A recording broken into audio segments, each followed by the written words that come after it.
Hello नमस्कार दोस्तों। आप सभी को धनतेरस की हार्दिक शुभकामनाएं। माँ लक्ष्मी जी की कृपा आप सब पर बनी रहे और ऐसे ही आप लोग खुश रहिए। माता रानी की कृपा आप पर और आपके पूरे परिवार पर बनी रहे। तो आइए आज हम शुरू करते हैं धनतेरस विशेष क्लास में डेली करंट अफेयर की क्लास 29 अक्टूबर, जो कि दिन भर की सारी महत्वपूर्ण खबरों के साथ मैं आ गया हूँ। तो आइए हम शुरू करते हैं। माँ सरस्वती जी को नमन करते हुए आज का मोटिवेशन कोट है, निंदा से घबराकर अपने लक्ष्य को न छोड़ें, क्योंकि लक्ष्य मिलते ही निंदा करने वालों की राय बदल जाती है। तो इसलिए आप लोग निंदा से घबराकर अपने लक्ष्य से पीछे न हटें। जिस दिन आपको लक्ष्य हासिल हो जाएगा उस दिन निंदा करने वाले लोग भी आपके लिए अच्छा सोचने लगेंगे। ठीक है, तो आइए इसी मोटिवेशन कोट के साथ शुरू करते हैं आज का पहला क्वेश्चन। पहला क्वेश्चन है, हाल ही में जारी वैश्विक प्रकृति संरक्षण सूचकांक 2024 में भारत की कौन सी रैंक है? हाल ही में जारी वैश्विक प्रकृति संरक्षण सूचकांक 2024 में भारत को कौन सी रैंक है? ठीक है, तो इसका ऑप्शन है 176, 134, 105, 129। तो इसका सही आंसर है 176। तो अभी हाल ही में वैश्विक प्रकृति संरक्षण सूचकांक में भारत को 176 रैंक प्राप्त हुआ है। और ये जारी कौन करता है? WWF करता है। WWF क्या है? वर्ल्ड वाइल्ड लाइफ फंड है। वर्ल्ड वाइल्ड लाइफ फंड है, जो कि रेड डाटा बुक भी जारी करता है। और भारत को 176 अंक प्राप्त हुआ है। और वहीं कुल देश कितने हैं? 180 में 176 प्राप्त हुआ है। और फर्स्ट पे कौन आया है?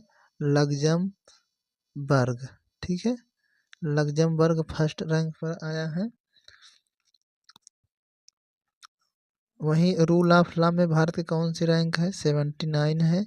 इकोनॉमिक फ्रीडम में 84 है। ह्यूमन डेवलपमेंट इंडेक्स में 134 है। ग्लोबल हंगर इंडेक्स में 105 है। तो मैंने सारा चीज़ बता दी है। ये WWF द्वारा जारी किया गया ये रिपोर्ट वैश्विक प्रकृति संरक्षण सूचकांक, जिसमें उसमें प्रकृति की देखभाल के लिए ये सूचकांक जारी किया गया है, जिसमें भारत बहुत ही खराब स्थिति में चल रहा है। 180 देशों में 176वीं रैंक पर है। और वहीं फर्स्ट रैंक पर लग्जमबर्ग है। ठीक है, तो ये देख लीजिए। प्रथम वैश्विक प्रकृति संरक्षण सूचकांक 2024 में भारत 176वें स्थान पर है। भारत की स्थिति क्या है? कुल टोटल 100 अंकों में से 45.5 के संयुक्त स्कोर के साथ 180 देशों में 176वां स्थान दिया गया है।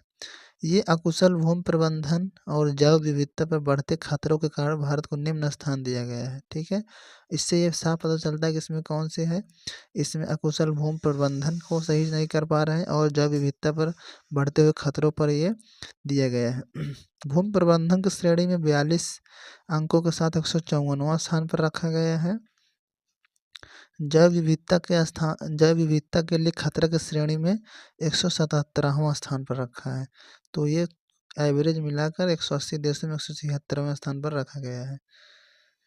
और वहीं लग्जमबर्ग फर्स्ट पर है, और सेकंड पर एस्टोनिया, थर्ड पर डेनमार्क, फोर्थ पर फिनलैंड। तो लास्ट में 180 देशों में 176 भारत पर है। ठीक है, तो आइए नेक्स्ट क्वेश्चन पर। हाल ही में वर्ष 2024 के इमर्जिंग एशिया कप की विजेता टीम कौन सी है? अभी हाल ही में 2024 के इमर्जिंग एशिया कप खेला गया और उसका विजेता टीम कौन सी है? आपको बताना है। ऑप्शन है अफगानिस्तान, ईरान, ब्राज़ील, रूस। तो इसमें अफगानिस्तान की टीम ने जीत लिया है। ठीक है, अफगानिस्तान की टीम देख लीजिए, ये अपना championship Asia cup emerging Asia cup जीत ली है। और ये कौन से क्रम का था? ये 6वें क्रम का था। 6वें क्रम का था। ठीक है, और पहली बार ये 2020 के फॉर्मेट में खेला गया है। 20 ओवरों में पहली बार ये खेला गया है। और ये किस टीम को हरा कर जीती है? श्रीलंका को हरा कर ये जीत गई है। श्रीलंका को हरा कर जीती है, ठीक है। श्रीलंका को हरा दिया था, तो उप विजेता टीम श्रीलंका। और वहीं भारत की तरफ से कौन कप्तानी कर रहे थे इस खेल में? तो इस खेल में भारत की तरफ से तिलक वर्मा कप्तानी कर रहे थे। और ये कहाँ पर आयोजित हुआ था? होस्ट कहाँ था? ओमान। होस्ट कहाँ था? ओमान, ठीक है।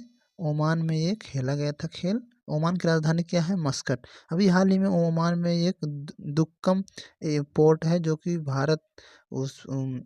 भारत उसकी देख रेख करता है, और भारत की तरफ से ही सब कुछ है। तो दुक्कम एयरपोर्ट। और फर्स्ट बार कब खेला गया था इमर्जिंग एशिया कप? 2013 में। और उस बार विजेता कौन थी? इंडिया थी। इंडिया टीम अपनी विजेता थी, ठीक है। तो आइए देख लीजिए। अफगानिस्तान ए ने फाइनल में श्रीलंका ए को 7 विकेट से हराकर अपना पहला ACC emerging team Asia cup खिताब जीता।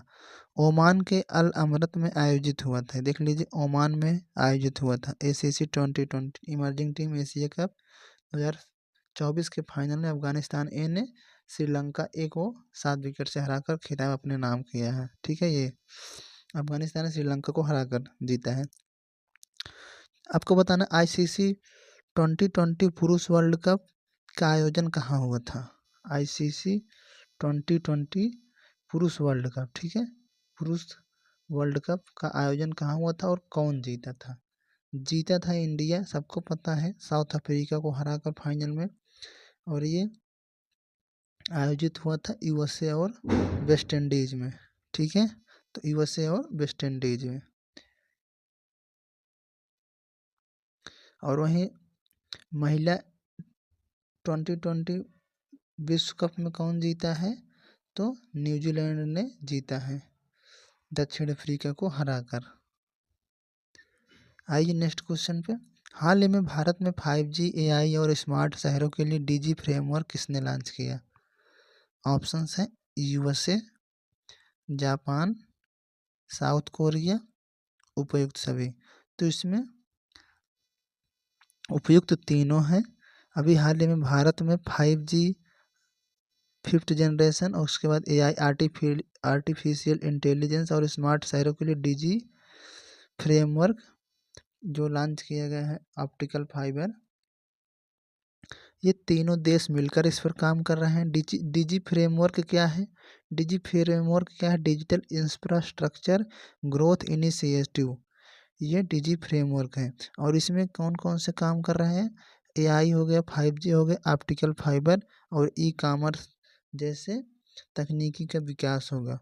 ऑप्टिकल फाइबर किस पर काम करता है, किस सिद्धांत पर? ये पूर्ण आंतरिक परावर्तन पर कार्य करता है। तो ये तीनों देश मिलकर इस पर काम कर रहे हैं, यूएसए, जापान, साउथ कोरिया। ये देख लीजिए, साउथ कोरिया और जापान मैप में, ये देख, यहाँ उत्तरी कोरिया है, ये साउथ कोरिया है, चीन से नीचे, रूस के बगल, ठीक है। और वहीं जापान में देख लीजिए, जापान की राजधानी टोक्यो है, जो कि होन्शु द्वीप पर स्थित है। होन्शु द्वीप पर स्थित जापान में कई सारे द्वीप हैं। इसमें बहुत सारा पूछा जाता है, जापान की राजधानी टोक्यो किस द्वीप पर स्थित है? तो होन्शु द्वीप पर स्थित है।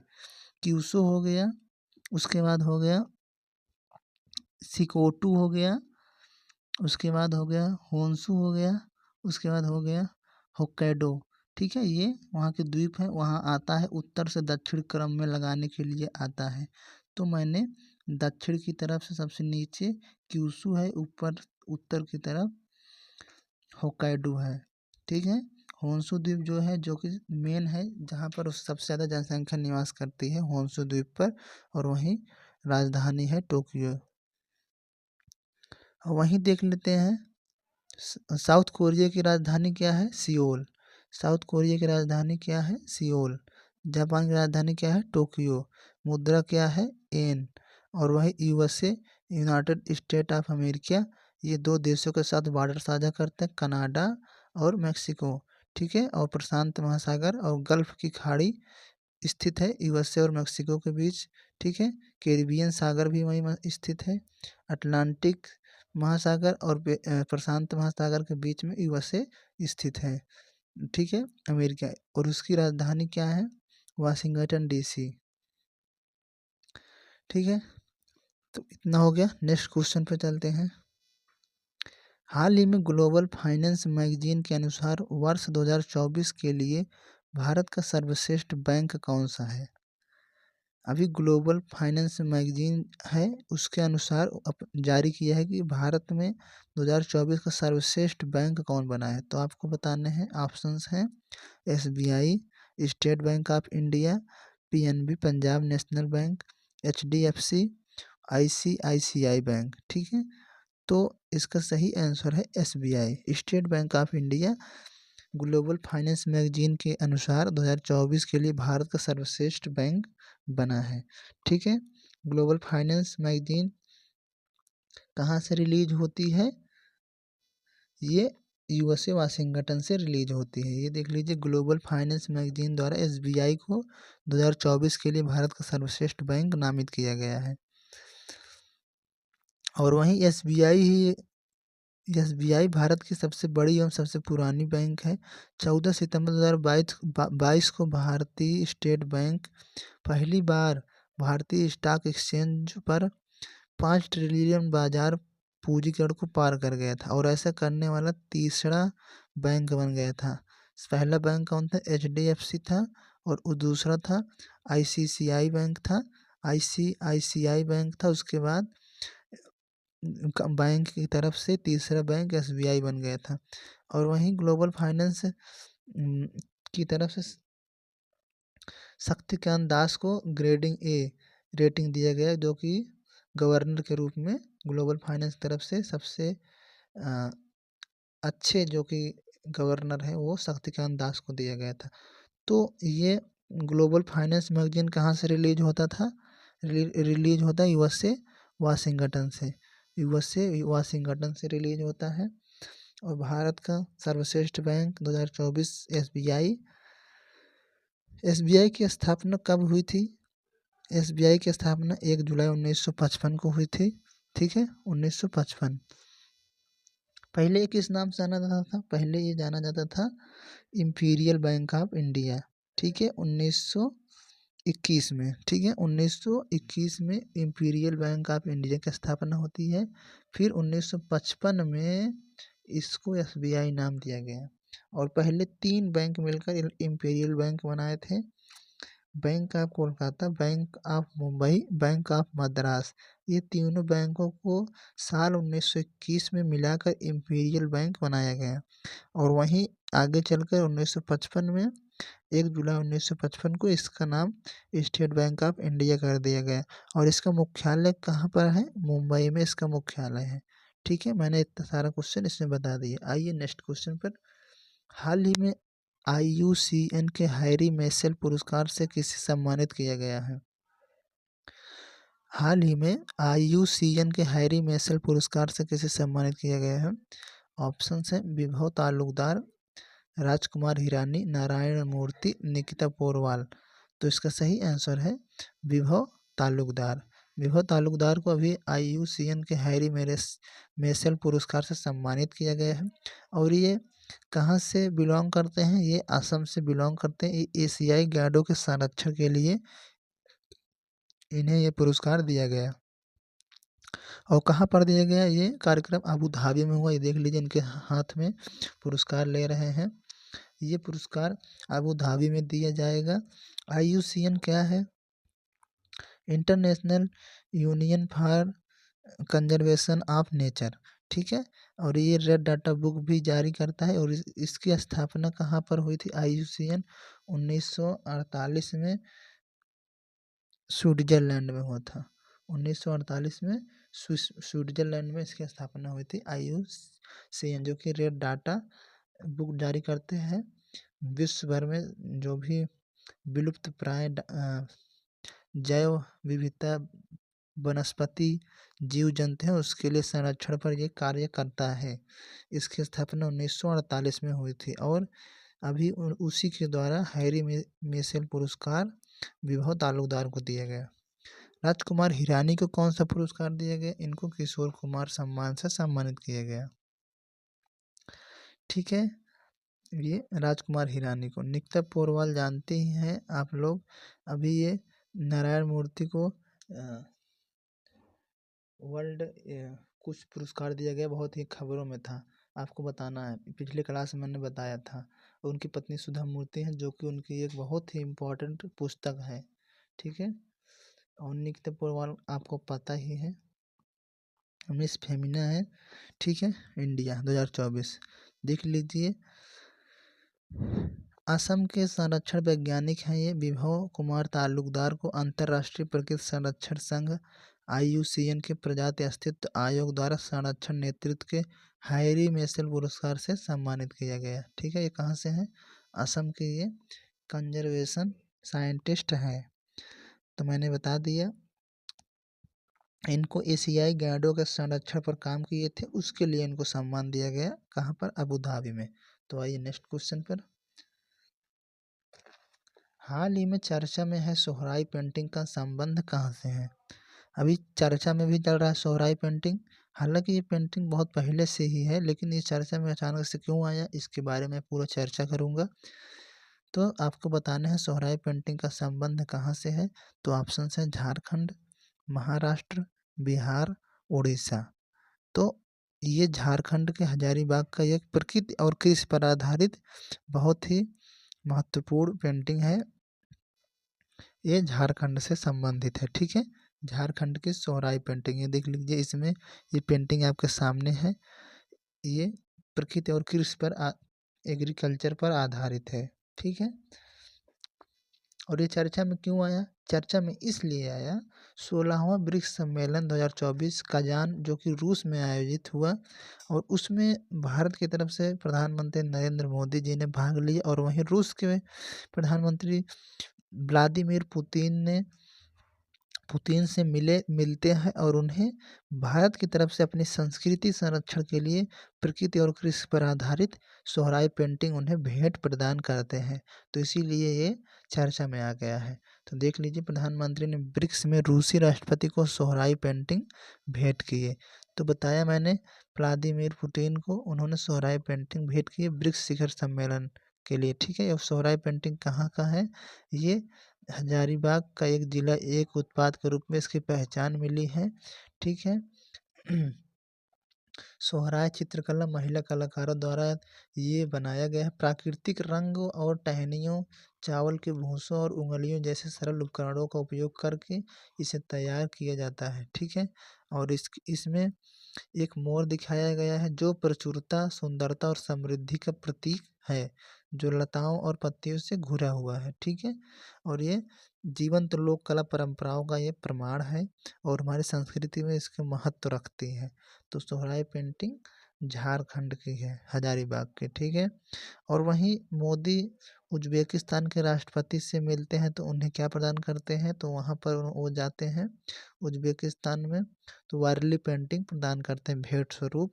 तो ये वारली पेंटिंग कहाँ का संबंध है? महाराष्ट्र का, ठीक है। और वहीं ईरान के राष्ट्रपति से मिलते हैं, तो वो महाराष्ट्र के एक मदर ऑफ पर्ल सी फूलदान प्रदान करते हैं, जो कि वहाँ के छोटे जातियों द्वारा बनाया जाता है, जो कि अपनी संस्कृति और धरोहर के संरक्षण के लिए ये सब पहचान होती है, ठीक है। तो सोहराई पेंटिंग झारखंड से संबंधित है, ठीक है। आइए नेक्स्ट क्वेश्चन पर। हाल ही में 17वें शहरी गतिशीलता भारत सम्मेलन में सर्वश्रेष्ठ सार्वजनिक परिवहन प्रणाली का पुरस्कार किसे मिला है? अभी 17वें शहरी गतिशीलता भारत सम्मेलन हुआ, तो इसमें सर्वश्रेष्ठ सार्वजनिक परिवहन प्रणाली का पुरस्कार किसे मिला? तो ऑप्शन है गांधीनगर, सूरत, इंदौर, चंडीगढ़। तो इसका सही आंसर है गांधीनगर। गांधीनगर को शहरी गतिशीलता भारत सम्मेलन में सर्वश्रेष्ठ सार्वजनिक परिवहन प्रणाली का पुरस्कार दिया गया है। और यहीं पर इसका होस्ट कौन था? इस सम्मेलन का होस्ट भी गांधीनगर गुजरात ही था, ठीक है।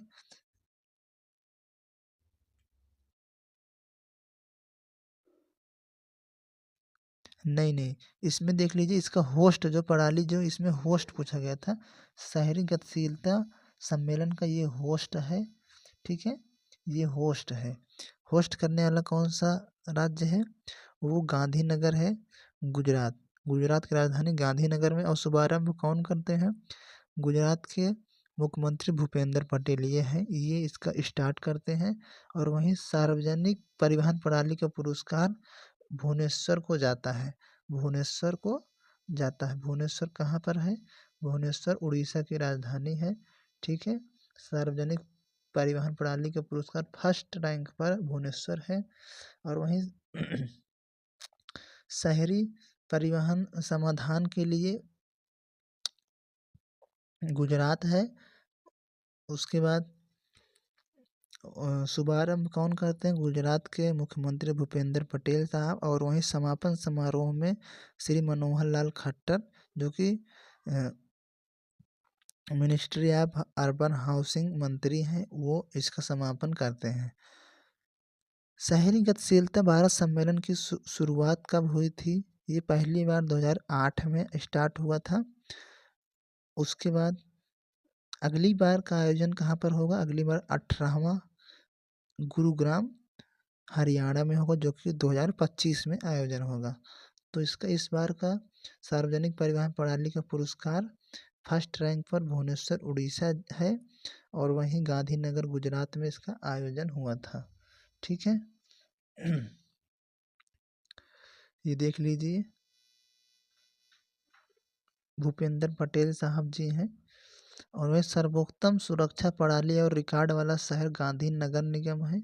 सर्वश्रेष्ठ उत्कृष्ट परिवहन प्रणाली ITS वाला शहर सूरत नगर निगम है। सबसे नवीन वित्त पोषण व्यवस्था वाला शहर जम्मू स्मार्ट सिटी लिमिटेड है। तो आइए नेक्स्ट क्वेश्चन पर। हाल ही में रेलवे सुरक्षा बल ने डिजिटल मेमोरियल ऑफ वेल्लोर का अनावरण कहाँ किया? ऑप्शन है नई दिल्ली, मुंबई, चेन्नई, कोलकाता। तो अभी हाल ही में RPF द्वारा रेलवे प्रोटेक्शन फोर्स द्वारा डिजिटल मेमोरियल ऑफ वेल्लोर का अनावरण किया गया। और ये कहाँ पर किया गया? तो ये नई दिल्ली में किया गया। नई दिल्ली में ये किया गया। आखिर ये है क्या? तो ये RPF अभी शहीद सप्ताह मना रहा है। 21 अक्टूबर के पुलिस स्मृति दिवस के उपलक्ष्य में वो उसमें वीरता के लिए शहीद हुए जो भी पुलिसकर्मी थे या RPF सुरक्षा बल कर्मी थे, तो उनके लिए ये उनके श्रद्धांजलि के रूप में ये ऐसा आयोजन किया गया है। जो कि 14 शहीद पुलिसकर्मियों का नाम, फोटो और किस पोस्ट पर थे वो वहाँ पर लगाकर लोगों को दिखाया जाएगा। तो ये RPF के द्वारा चलाया जाएगा। ये कहाँ पर किया गया अनावरण इसका? नई दिल्ली में किया गया। ये देख लीजिए, यही है डिजिटल मेमोरियल ऑफ वेल्लोर। ठीक है,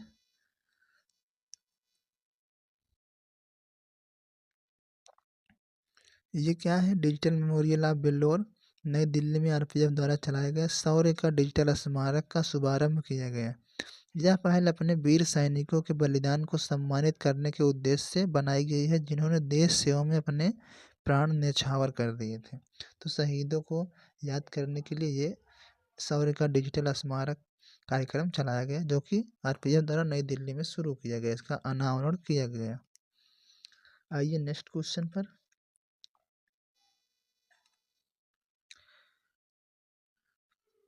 हाल ही में एशिया स्वच्छ ऊर्जा शिखर सम्मेलन 2024 का आयोजन कहाँ हुआ? हाल ही में एशिया स्वच्छ ऊर्जा शिखर सम्मेलन 2024 कहाँ आयोजित हुआ? ऑप्शन है सिंगापुर, कजान, इटली, ब्राज़ील। तो इसका सही आंसर है Singapore. Asia clean energy summit 2024 Singapore में आयोजित हुआ है। और ये कौन से क्रम का था? ये 11वें क्रम का था। ठीक है, और इस बार इसका ऑब्जेक्ट क्या था, उद्देश्य क्या था? उद्देश्य क्लीन एनर्जी और नवीकरणीय ऊर्जा, स्वच्छ ऊर्जा एवं नवीकरणीय ऊर्जा को स्थापित करना इसका मुख्य उद्देश्य रखा गया है। और यही कजान शहर चर्चा में क्यों है? यहाँ पर अभी ब्रिक्स सम्मेलन हुआ था, जो कि रूस में स्थित है। और वहीं इटली में G7 का सम्मेलन हुआ था। वहीं ब्राज़ील में G20 का सम्मेलन हुआ था। और 16 का आयोजन कोलंबिया में हुआ था। तो मैंने सारे ऑप्शन बता दिए क्यों इम्पोर्टेंट है। सिंगापुर में एशिया स्वच्छ ऊर्जा शिखर सम्मेलन 2024 का आयोजन, कजान रूस में ब्रिक्स, और वहीं इटली में G7, ब्राज़ील G20 का आयोजन हुआ था। और वहीं ये 11वें क्रम का था एशिया क्लीन एनर्जी समिट। ठीक है, नेक्स्ट क्वेश्चन पे आ जाते हैं और आज का अंतिम सवाल। हाल ही में नेफेड का प्रबंध निदेशक किसे नियुक्त किया गया? नेफेड का प्रबंध निदेशक किसे नियुक्त किया गया? ऑप्शन से दीपक अग्रवाल, मनोज सिन्हा, विजय रहटकर, परमेश शिवमणि। तो ये सारे ही ऑप्शंस बहुत ही इम्पोर्टेंट है, किसी न किसी पोस्ट पर भी नव नियुक्ति हुई है। इन सबको आपको जानना बेहद इम्पोर्टेंट है। तो पहले इसका हम बता देते हैं। अभी नेफेड का प्रबंध निदेशक दीपक अग्रवाल को नियुक्त किया गया। ठीक है, नेफेड क्या है? नेफेड एक संस्था है जो कि कृषि संबंधित जो भी उनके उत्पाद होते हैं उसको वो निगरानी करता है। तो ये भारतीय कृषि सहकारी विपणन संघ लिमिटेड है जो कि किसानों और उपज को बेहतर दाम में बेचने का ये कार्य करता है। ठीक है, और इसकी एमडी अभी नियुक्त किए गए दीपक अग्रवाल। और नेफेड की स्थापना कब हुई थी? ये हुई थी 1958 में नेफेड की स्थापना हुई थी। और वहीं मनोज सिन्हा भारत के 91वें चीफ जस्टिस ऑफ इंडिया नियुक्त किए गए हैं। विजय रहटकर राष्ट्रीय महिला आयोग के अध्यक्ष नियुक्त की गई हैं। Paramesh Sivamani Indian Coast Guard नाविक के हेड मुख्य निदेशक नियुक्त किए गए हैं। तो मैंने सारे ऑप्शंस बता दिए। नेफेड के प्रबंध निदेशक किसे नियुक्त किया गया है? दीपक अग्रवाल को। तो दोस्तों मैंने आज के दिन भर की सारी महत्वपूर्ण खबरें पूरा विस्तार पूर्वक बताया है। यदि कोई भी क्यूरी हो, कुछ भी पूछना चाहते हैं, आप कमेंट बॉक्स में ज़रूर कमेंट करिएगा। ज़्यादा से ज़्यादा लोगों तक आप लोग इसको शेयर करिए और दीपावली अच्छे से मनाइए। दीपावली के दिन भी मैं स्पेशल क्लास लेकर आऊँगा। सारे दिन क्लासेज आपको आते रहेंगी, क्लासेज पर डे आएंगी। कुछ बहुत ही इमरजेंसी हुआ तो नहीं आ पाएंगी तो नेक्स्ट डे दोनों क्लासेज एक साथ आएंगी करंट अफेयर की। तो इसमें आपको घबराने की कोई ज़रूरत नहीं है और अच्छे से मनाइए दीपावली। धनतेरस की आप सभी को हार्दिक बधाई और शुभकामनाएं। माता लक्ष्मी जी की कृपा आप सब पर बनी रहे और अगली बार की दीपावली आप लोग अच्छे से मनाइए। इस बार एक संकल्प लेकर आगे बढ़िए और अच्छे से पढ़िए। ठीक है, मिलते हैं कल नेक्स्ट क्लास में। तब तक के लिए धन्यवाद।